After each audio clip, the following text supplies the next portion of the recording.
The Economy of Machinery and Manufactures by Charles Babbage 1832. Section 2. Chapter 23. On the Position of Large Factories. 277. It is found in every country that the situation of large manufacturing establishments is confined to particular districts. In the earlier history of the manufacturing community, before cheap modes of transport have been extensively introduced, it will almost always be found that manufactories are placed near those spots in which nature has produced the raw material, especially in the case of articles of great weight, and in those, the value of which depends more upon the material than upon the labor expended on it. Most of the metallic ores being exceedingly heavy, and being mixed up with large quantities of weighty and useless materials, must be smelted at no great distance from the spot which affords them. Fuel and power are the requisites for reducing them, and any considerable fall of water in the vicinity will naturally be resorted to for aid in the coarser exertions of physical force, for pounding the ore, for blowing the furnaces, or for hammering and rolling out the iron. There are indeed peculiar circumstances which will modify this. Iron, coal, and limestone commonly occur in the same tracts, but the union of the fuel in the same locality with the ore does not exist with respect to other metals. The tracts generally the most productive of metallic ores are, geologically speaking, different from those affording coal. Thus in Cornwall there are veins of copper and of tin, but no beds of coal.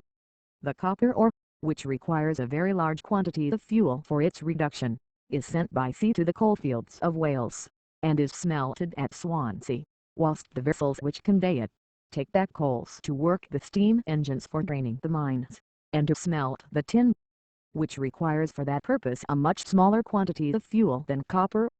278.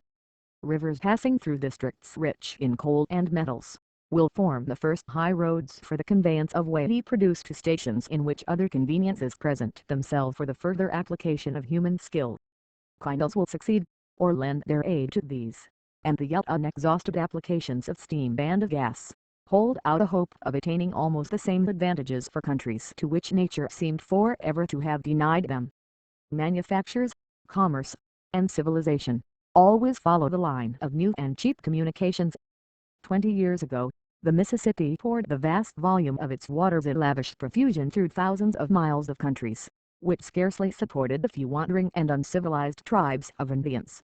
The power of the stream seemed to set at defiance the efforts of man to ascend its course, and, as if to render the task still more hopeless, large trees, torn from the surrounding forests, were planted like stakes in its bottom, forming in some places barriers, in others the nucleus of banks, and accumulating in the same spot, which but for accident would have been free from both the difficulties and dangers of shoals and of rocks. For months of incessant toil could scarcely convey a small bark with its worn-out crew 2,000 miles up this stream. The same voyage is now performed in 15 days by large vessels impelled by steam, carrying hundreds of passengers enjoying all the comforts and luxuries of civilized life.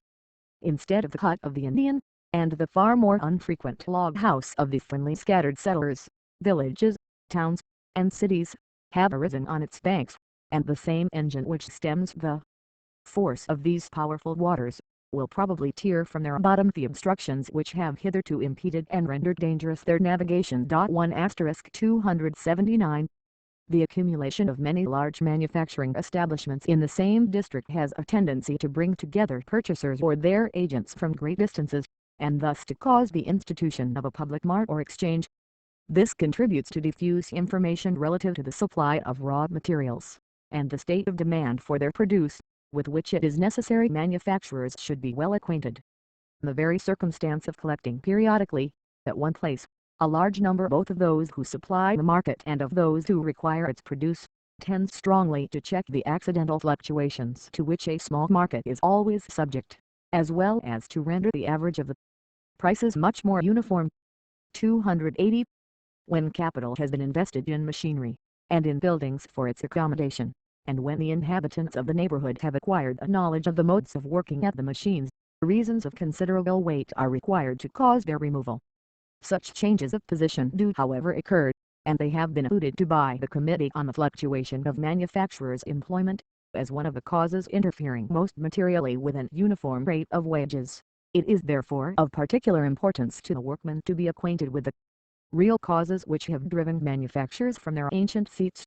The migration or change of place of any manufacture has sometimes arisen from improvements of machinery not applicable to the spot where such manufacture was carried on, as appears to have been the case with the woolen manufacture, which has in great measure migrated from Essex, Suffolk, and other southern counties, to the northern districts, where coal for the use of the steam engine is much cheaper.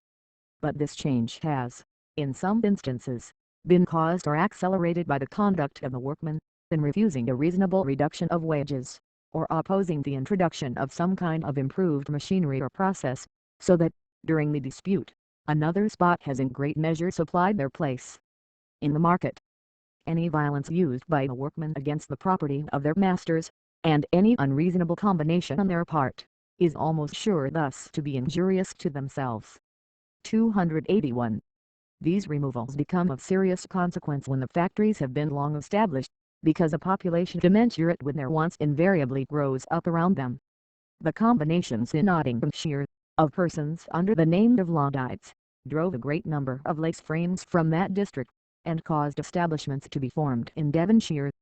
We ought also to observe, that the effect of driving any establishment into a new district, where similar works have not previously existed, is not merely to place it out of the reach of such combinations, but, after a few years, the example of its success will most probably induce other capitalists in the new district to engage in the same manufacture, and thus, although one establishment only should be driven away, the workmen, through whose combination its removal is effected, will not merely suffer by the loss of that portion of demand for their labor which the factory caused, but the value of that labor will itself be reduced by the competition of a new field of production. 282. Another circumstance which has its influence on this question, is the nature of the machinery. Heavy machinery, such as stamping mills, steam engines, etc., cannot readily be moved, and must always be taken to pieces for that purpose, but when the machinery of a factory consists of a multitude of separate engines, each complete in itself, and all put in motion by one source of power, such as that of steam, then the removal is much less inconvenient. Thus, stocking frames, lace machines, and looms, can be transported to more favorable positions, with but a small separation of their parts. 283.